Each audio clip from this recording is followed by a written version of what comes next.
Hola, mi nombre es Lina Jiménez. Es un gusto estar acá con ustedes este primer episodio de A Prueba de Fraude. Nos encontramos con Jorge. Él es el co-founder de Pensare. Jorge, un gusto que estés acá con nosotros. Gracias por la invitación, Lina. Primero, para comenzar y que todos tengamos el contexto, cuéntanos un poquito de qué es Pensare. Pensar es una empresa que nace en el 2017 con el propósito de entrar al mundo de la ciberseguridad. Cuando llegamos nos dimos cuenta que ya estaba un mundo hipercompetido y encontramos que hacíamos sentido en un nicho de mercado en el que en ese entonces todavía había mucho por hacer, que es la prevención de fraude, y desde entonces decidimos proveer soluciones en torno a la prevención de fraude. Y de ahí hacemos consultoría, llevamos herramientas, etcétera. Y te diría que nuestro propósito es mantener un ecosistema financiero seguro en términos generales. A nivel global. Pues estamos con presencia en algunos países de Latinoamérica.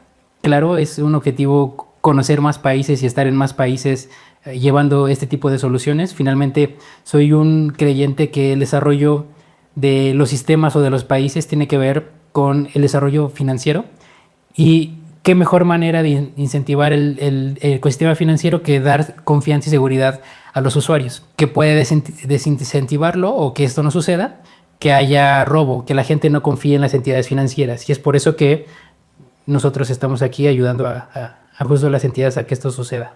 Bueno, me encanta. Gracias por esa primera introducción sobre lo que hace Pensare. Jorge, el capítulo de hoy vamos a hablar de cómo saber cuáles son las herramientas tecnológicas para la prevención de fraude transaccional. Y nos gustaría mucho que a través de tu experiencia y conocimiento nos contaras cuáles son esas características, pilares y otros aspectos importantes que tú a lo largo de toda tu experiencia has podido evidenciar que les ha funcionado a las entidades financieras. Es una pregunta muy compleja y de hecho tiene, desde mi perspectiva, la respuesta que más detesto dar, que es depende. Y creo que depende mucho de las circunstancias y la situación de cada institución. Algo que hemos visto y nos queda muy claro es que no todas las herramientas caben en todas las instituciones. ¿Por qué? Porque de entrada los segmentos de clientes a los que atienden es distinto, la filosofía es distinta, los equipos son distintos, los presupuestos son distintos. Entonces es muy importante entender cuál es tu objetivo, cuál es tu situación actual y qué necesidad es la que quieres satisfacer. También es importante entender que el tema de la prevención de fraude no se resuelve de una sola manera. Tampoco hay una fórmula mágica replicable en todos lados que resuelva los problemas de una manera general, si no esto sería muy fácil. Si bien hay buenas prácticas y si bien hay consejos y si bien hay cosas que se pueden replicar, la realidad es que cada institución tiene necesidades distintas. Primero es lo que te diría, es entender eso. Lo segundo es definir qué problema quieres resolver. Y eso tiene que ver también en dónde está la institución en este momento. Si la estrategia es crecer en la parte digital, tal vez lo que estás buscando es una herramienta de onboarding digital, por ejemplo. Y si buscas, por ejemplo, crecer tus productos, tal vez necesitas una herramienta que te ayude a crecer por ahí. Si lo que quieres es una base, por ejemplo, una herramienta de monitoreo transaccional es algo que te puede ayudar en términos generales para cada uno de los rubros. Entonces, eso también es una variable. Lo siguiente es que también depende mucho del presupuesto, entendiendo que los recursos son finitos o limitados y las necesidades son muchas. Hay que saber dónde poner los recursos estratégicamente. Entonces, el conjunto de todas estas variables son las que te pueden ayudar a tomar una mejor decisión de adquisición de una solución. Y es por eso que de pronto es tan complicado para los tomadores de decisiones elegir una herramienta, porque tienen que poner todo esto en juego, ¿no? Evaluar técnicamente, que se acople, que se integre también, eso es algo muy importante, que una herramienta que es al final del día externa y con propósito único, tenga la capacidad de integrarse de manera muy sencilla o lo más sencillo posible a tu arquitectura tecnológica. Entonces, todas estas variables pueden hacer que una decisión sea buena o mala dependiendo de todo esto. Entonces, eso es lo que te diría. No es una labor sencilla y al final del día lo que se busca es dar un resultado. Y la herramienta que mayor o mejor resultado te ayude a dar en el mejor tiempo posible va a ser la mejor para ti. Ahora, es difícil saberlo a priori porque de pronto no conoces las el resultado de la herramienta, ¿no?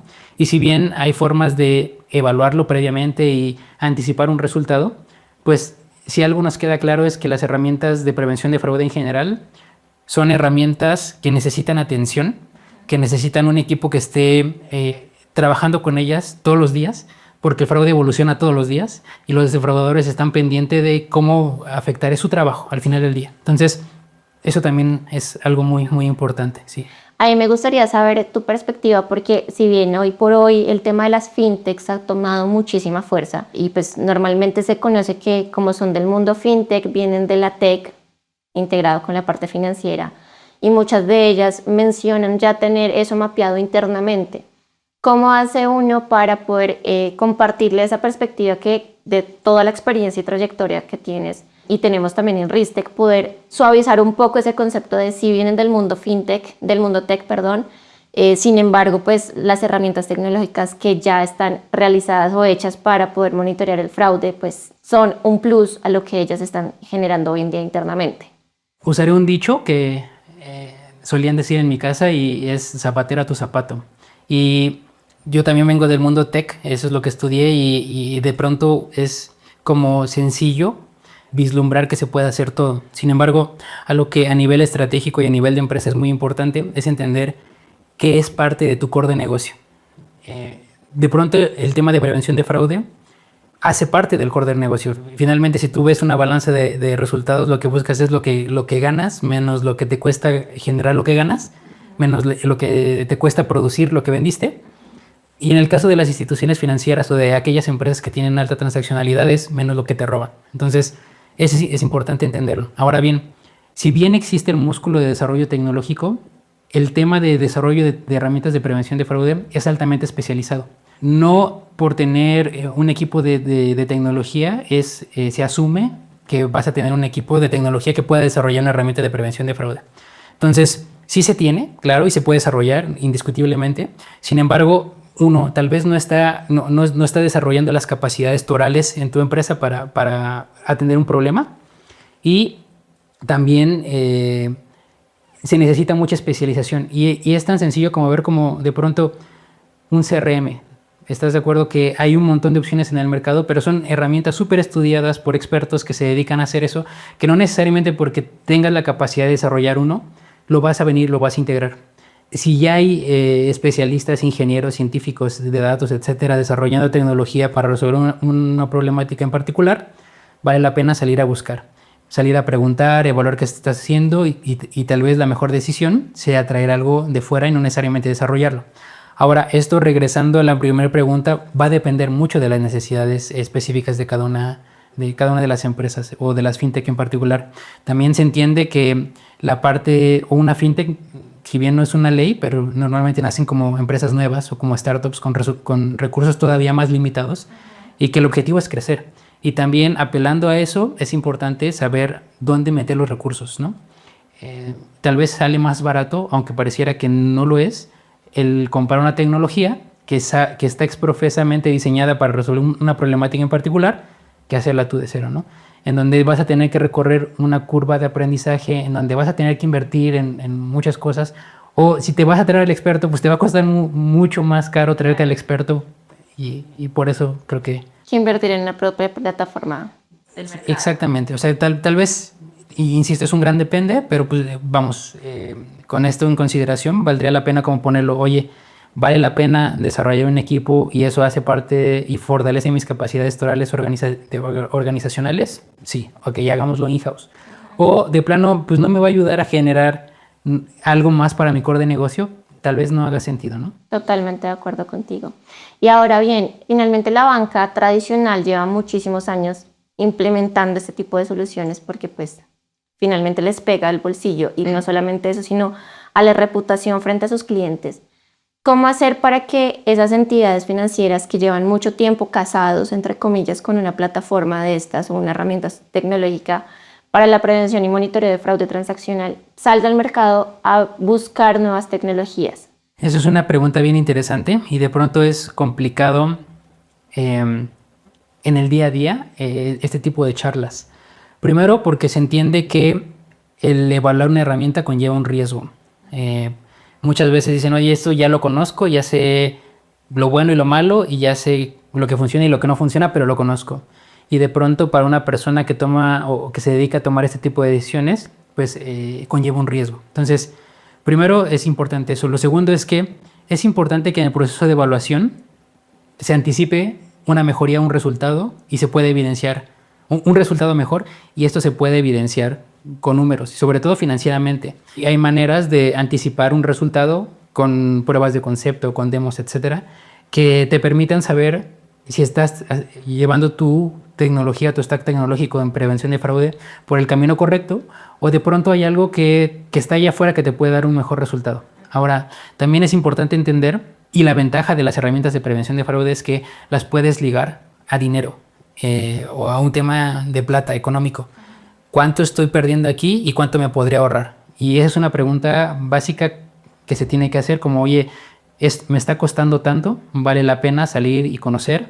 Y también entender que las tendencias de fraude cada día son mayores, son más retadoras, y que si no estás viendo en tu aliado, porque al final es un socio de negocio, tu proveedor, ese dinamismo tecnológico y esa hambre de estar buscando nuevas alternativas y de pronto se está quedando corto, pues vale la pena salir a ver qué hay en el mercado, preguntar, ver tendencias, evaluar, y si hace sentido de negocio, pues tomar la decisión con fundamentos. Y te digo, siempre previo a una toma de decisión de esta naturaleza, vale mucho la pena como ver los resultados que se pueden tener. Costo-beneficio, de acuerdo.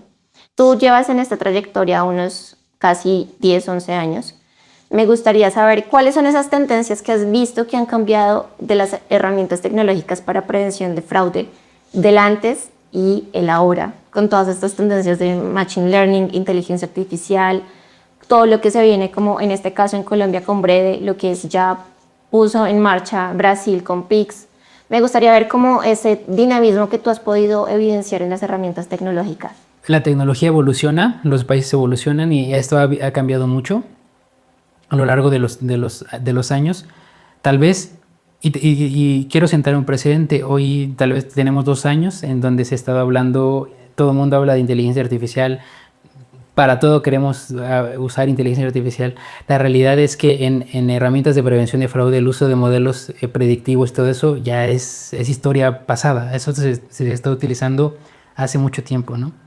¿Qué tenemos hoy? Más data. ¿Qué tenemos hoy? Mejores capacidades para desarrollar modelos. ¿Qué tienen hoy las empresas que fabrican tecnología? Justo todo esto. Y claramente se pueden desarrollar modelos mucho más precisos. Ahora, el reto no solo es ese, porque muchas veces el fraude se da en un entorno en el que el cliente es quien está realizando las operaciones, y eso lo hace muy difícil. Al final del día, lo que busca una herramienta de prevención de fraude en términos generales es buscar esas anomalías. Cuando de pronto no hay anomalías, se pone la situación difícil y tienes que recurrir a otro tipo de mecanismos para detectar cuando tienes que proteger al cliente del cliente. Y eso se vuelve complicado. Entonces, ¿qué hemos visto en evolución tecnológica? Sí, a pesar de eso, sí hemos visto, por ejemplo, integraciones. Sí hemos visto cómo la incorporación de ciertos datos o metadatos pueden mejorar los modelos. Sí creemos que se necesitan herramientas que permitan actualizar con información más reciente los modelos de forma continua. ¿Por qué? Porque el fraude que te está pegando hoy no es el que te está afectando en el año pasado, es el que te afectó ayer o hace una semana. Entonces, tienes que aprender de eso. Eso es muy importante. Lo segundo es que las herramientas de prevención de fraude tienen que aprender a ser dinámicas y adaptarse con la multicanalidad en general. ¿Por qué? Porque hacia allá van las fintech, hacia allá van los bancos. Tú lo puedes ver hoy en día prácticamente en todas las banca tradicional y no tradicional.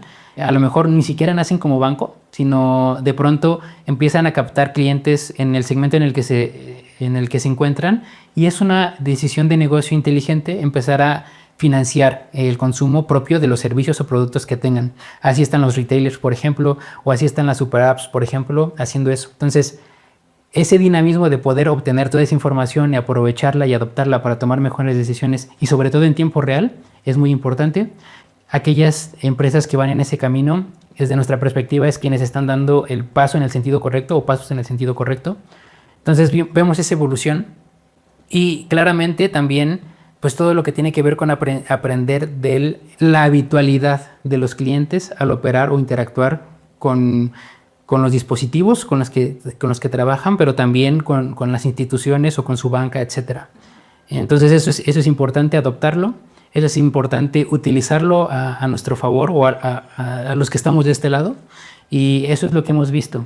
¿Has visto esa evolución? Esa evolución, sí, sobre todo, y que todo tiende a la hiperpersonalización. Y para allá vamos, y para allá tenemos que apuntarle todo, sí. De acuerdo.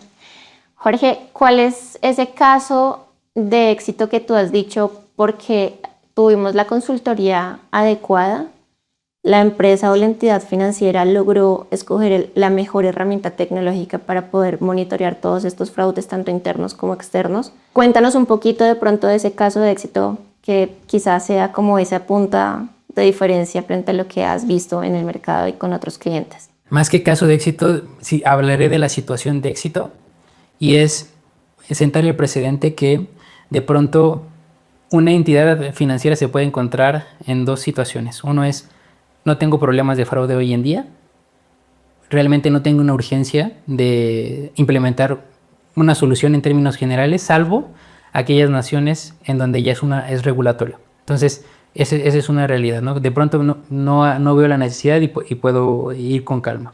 El problema es cuando el defraudador no está sincronizado con los tiempos de la entidad y se anticipa. Y esa es la otra situación, cuando el problema está presente, está grave y se está teniendo pérdidas. Al final, no solo son pérdidas financieras, sino el impacto va más allá. Es un impacto reputacional, es un impacto en la confianza de los propios clientes. Un cliente que perdió sus ahorros y que perdió su dinero difícilmente va a seguir siendo cliente, y su entorno tampoco. Entonces, hoy hay países que ya es regulatorio. Antes de que fuera regulatorio había gente proactiva que decía: oye, antes de que tenga el problema necesito tener los controles y las herramientas que me permitan identificar controles y anomalías para que cuando llegue el punto estemos listos. Preparados. Ajá. Entonces eso ha sido un escenario de éxito en el que cuando se presentó el problema había cómo remediarlo. Porque lo peor que te puede pasar es que tengas el problema y no estar listo. ¿Por qué? Porque la selección de una herramienta, ya hablamos hace un momento, no es rápido, no la puedes tomar a la ligera. Los procesos son largos. La implementación suele ser tardado. Normalmente las herramientas están integrados en la arquitectura de los sistemas, ya sea transaccionalmente, ya sea en la interacción cotidiana de los clientes, y lo que menos va a suceder es integrarse de una manera rápida o como lo necesitas. Entonces, en ese periodo de tiempo, el que sea, tiene un costo financiero. Entonces, son casos de éxito justo eso, cuando te anticipas a que eso suceda. Lo segundo es cuando hay un problema en el que hasta da gusto ver las disminuciones, porque no solo allá de lo que puedas presumir o decir, logré, se logró, lo que sea, porque al final es un trabajo de equipos, siempre hay una participación activa de los miembros de las entidades, de los liderazgos, de las personas que operan todos los días las herramientas. No solo eso, sino al final entender lo que te decía al inicio, que la gente que utiliza el sistema financiero y que utiliza las herramientas genera la confianza y puede transaccionar y puede operar y puede hacer las cosas que necesita. Entonces, esos son casos importantes en donde se puede disminuir. Y te podría hablar de uno en el que nos sentimos orgullosos. No puedo decir nombres ni mucho menos. Nos cuentas el milagro, pero no el santo. Exacto. En un target muy importante para los defraudadores son las personas adultas mayores. Lamentablemente. ¿Por qué? Porque son personas que tal vez no tienen tanta facilidad de uso de la tecnología, en el que tal vez no tienen tanta preparación para interactuar con la tecnología también, y que probablemente tienen dinero porque han ahorrado y trabajado toda su vida y con mucho esfuerzo han estado juntando su dinero. Entonces, alguna entidad que tenía un segmento de clientes muy enfocado a ese tipo de personas, saber que estás cuidando a ellos y que tu trabajo impacta esas vidas, aquellas personas que se evitó que se les quitara el ahorro de toda su vida, su pensión, su jubilación, etcétera, es gratificante. Simplemente mi madre estaría en ese escenario y saber que de alguna manera a alguien como ella, que no conozco, le ayudamos, pues eso da gusto y hace que uno se motive y trabaje todos los días por más casos como este. Qué bonito, chévere esa experiencia, porque sí, si bien también hace parte de la educación del Totalmente. cliente, evitar este tipo de fraudes, pues los adultos mayores no tienen toda esa experiencia ni conocimiento y se dejan guiar por cualquier persona que finalmente está buscando. Confían, ese es el tema, que confían de lo que les están explicando y finalmente puede ser algo en su contra, lamentablemente. Sí, y digo, abonando en una ocasión en un espacio que estaba con mi mamá, y curioso porque un día, fin de semana, le estaban llamando de una institución financiera aparentemente. Me he encargado de enseñarle y de decirle todo lo que no debe suceder. Entonces detectó rápidamente que era un intento de fraude, estafa, y la veía muy nerviosa. O sea, yo estaba presente físicamente y ella estaba temblando literalmente, y yo le decía, pon el altavoz, yo quiero escuchar todo lo que te están diciendo, ¿no? Pero temblando, sabiendo, o sea, no estaba pasando nada, no había ninguna amenaza. Finalmente estaban pues tratando de persuadir, el clásico de, oye, una compra no reconocida, etcétera. Pero ella, en ese entorno seguro en el que te estoy explicando, estaba muy nerviosa, sabiendo que al final del otro lado es un delincuente. O sea, eso es un ladrón, es un delincuente. No te está amenazando con una pistola, pero es una mala persona al final del día. Entonces, sí la ponía en una situación nerviosa, asustada, y eso me imagino que pasa regularmente. Hay gente que no lo logra identificar, pero quién sabe, pues si te sacan de tu zona pues no de confort, sino de tu zona segura, ¿no? Exacto. Sí, y pues a ciegas, porque simplemente va a responder lo que le están preguntando, confiando en que es alguien directamente de la entidad financiera. O de pronto te encuentras un poco distraído, distraída por tu actividad, estás trabajando o estás haciendo algo que tienes que hacer, y simplemente para que ya no te estén dando lata, oye, sí, lo que sea, adelante. Y pues también te pueden agarrar en esos 5 minutos. Y a cualquiera le puede pasar. Conozco gente que se dedica a esto, en el que ha caído. Como abrí un link y di todos mis datos, y es como, pero trabajas en fraude, ¿cómo no te percatas de la situación? Es que ya está muy sofisticado. Creo que estamos llegando a esos escenarios en los que parecían muy lejanos, pero ya es una realidad. Esto del deepfake, no es ficción, es una realidad. Hace poco tuve la oportunidad de participar en un congreso que se hizo aquí en Cartagena, en el que un gran amigo de la industria me pedía autorización para utilizar mi voz como ejemplo de lo fácil que es replicar mi voz, ¿no? Y en cuestión de, sin exagerar, minutos, podían replicar una oración. Entonces, ¿qué pasaba? Obviamente me dijo, oye, ¿cómo se llama tu esposa? ¿Cómo se llama? Me hizo preguntas íntimas, que al final puede ser público y se puede saber, sin que me lo pregunten directamente, se puede saber. Y logró una frase, ¿no? Me mandó un audio pidiendo dinero, ¿no? Oye, hazme esa transferencia de... ¿Y cuando la escuchaste y dijiste, sí es mi voz? Es que era mi voz, y esa voz era yo pidiéndole una cantidad de, imagínate, 200,000 pesos. Ok. Como contexto, 200,000 pesos en México es una fortuna. Ok. Entonces yo le mandé ese audio a mi esposa y le dije, oye, ¿qué hubieras hecho? Y me dice, por el monto no hubiera hecho nada, ¿ok? Pero eres tú. Si el monto hubiera sido algo más ad hoc a lo que sí es una realidad aquí, pues lo hubiera hecho. O sea, como, oye, préstame esta cantidad, te lo pago después. Lo haces. Y también es una realidad que hoy en día el canal de WhatsApp, que en Latinoamérica lo utilizamos mucho, se está vulnerando. Amén de que te dicen que el contacto, el soporte de WhatsApp te va a ayudar, te quitan el control de tu dispositivo. No, de tu WhatsApp, y pueden tener acceso a tus conversaciones, etc.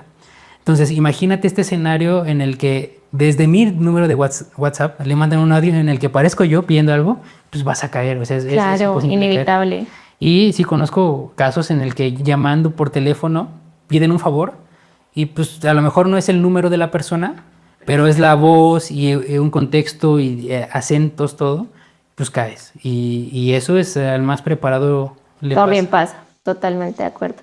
Bueno, Jorge, estamos llegando ya al final, pero no me quisiera ir sin antes que nos des 3 tips fundamentales para saber escoger una efectiva solución tecnológica para prevención de fraude. Primero, conocer tu tipo de clientes, conocer tu institución y dependiendo de eso, buscar la herramienta que más te ayude a crecer el negocio y que sepas que te puede acompañar. Lo segundo, una herramienta que antes de que comience cualquier relación comercial, haya mostrado valor. Y de pronto eso es complicado, pero te diría que no tanto. ¿Cómo lo puedes evaluar? Dos maneras. Te decía pruebas de concepto, demostraciones, etcétera. Pero también con referencias, que eso es muy importante. Y referencias reales en el que te puedan decir, oye, ok, dime lo bueno, pero también dime lo malo. Y ojo, a ver, no hay herramientas perfectas, eso no existe. Y quien lo diga, pues no existe. Pero lo que sí es importante saber es en los momentos de crisis, en los momentos complicados, cómo reacciona la herramienta y el equipo, porque eso también es muy importante. No me digas que no falla, no me digas que no. Dime en ese momento de crisis cómo se resolvió y demás. Eso es lo segundo. Y lo tercero, una herramienta que todas las empresas queremos crecer o todas las empresas quieren crecer, que te acompañe en tu crecimiento, que se pueda adaptar a hoy, pero que también tenga una visión de futuro en el que, pues, si el día de mañana soy una entidad del doble de grande, pues la herramienta te permite crecer y no tengas intermitencias, no vaya o no atente contra tu negocio. Entonces, en términos generales, te diría que esas tres cosas, sin dejar el tema financiero y que tienes que respetar un presupuesto, etcétera, etcétera, esas tres cosas. Genial. Jorge, mil gracias por acompañarnos en la prueba de fraude. Esperamos tenerte en otro episodio adicional y poder compartir todo el conocimiento que tienes. Y pues Colombia también es tu casa. Entonces, siempre nos han tratado muy bien aquí. Este país le tengo mucho cariño, mucho agradecimiento. Y también me gusta mucho el espíritu que se tiene de colaboración, de participar, de estar en foros, de levantar la mano, de la proactividad. Creo que se reconoce. He tenido la fortuna de estar en distintos países conociendo este tipo de personas y aquí se siente esa vibra de colaboración, de compartir conocimiento, de compartir experiencias y siempre nos han tratado muy bien y pues gracias. Para finalizar, nos gustaría conocer de pronto alguna recomendación entre un libro, un podcast o alguna serie que te estés viendo en este momento. Tal vez recomendaría Practical Fraud Prevention, que es un libro, tal vez básico, pero lo básico también ayuda de pronto. La autora o autor creo que se llama Gilit Saporta y el coautor no me acuerdo cómo se llama, pero digo, se puede alcanzar. No es reciente, me parece que es 2023, pero sí te da bases de todo. Tal vez no vas a encontrar allí una especialización mucho, pero bases para liderazgos, inclusive para personas que operan herramientas y todo eso y que están en las áreas de prevención de fraude. Es una buena base. Muy bueno, se escucha interesante. Voy a buscarlo de uña. Bueno, y a todos, mil gracias por acompañarnos en este primer capítulo de la prueba de fraude. Espero los podamos seguir aportando un poquito más con el conocimiento de los invitados. Y nos vemos en un próximo episodio. Que estén muy bien.